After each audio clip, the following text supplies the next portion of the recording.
Hi friends, ఈ board చూస్తున్నారు కదా, జడ్పీపీ హై స్కూల్. ఈ బోర్డు ఎందుకు చూపిస్తున్నానంటే నేను ఇదే స్కూల్లో అయితే 6th నుంచి 8th వరకు చదవడం అయితే జరిగింది. అయితే ఇక్కడ 6th నుంచి 10th వరకు కూడా ఉండేది. నేను తొందరపడి అయితే కొంచెం ముందుగా మానేయడం అయితే జరిగింది.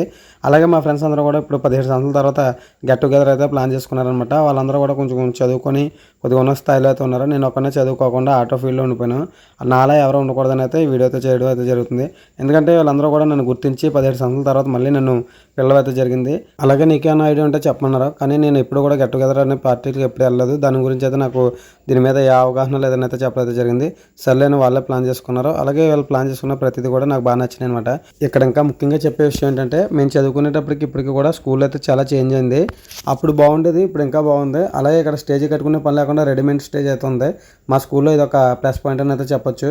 వచ్చిన వాళ్ళు కూర్చోడానికి ఇబ్బంది లేకుండా ఉండాలని అయితే మేము గ్రౌండ్లో ఒక ఏర్పాట్లు అయితే చేద్దామని చూస్తున్నాం. ఇక్కడ టెంట్లు ఎక్కడి వరకు వేసుకోవాలో ఏంటనేది అయితే ప్లానింగ్ చేస్తున్నారు. చూసారు కదా, ఇతనే మా గ్రూప్ అడ్మిన్, ఇతనే మా స్కూల్ పెద్ద కూడానే. ఈయన ఏం చెప్తే అదే చేస్తాం అనమాట అందరం కూడా. కాబట్టి ఆయన ఎండలో తిరిగి అతనే ప్లాన్ చేస్తున్నారు. మీలో ఎంతమంది గెట్ టుగెదర్ పార్టీకి వెళ్ళారో కామెంట్ చేయండి. అలాగే మన ఛానల్ అయితే సబ్స్క్రైబ్ చేయండి.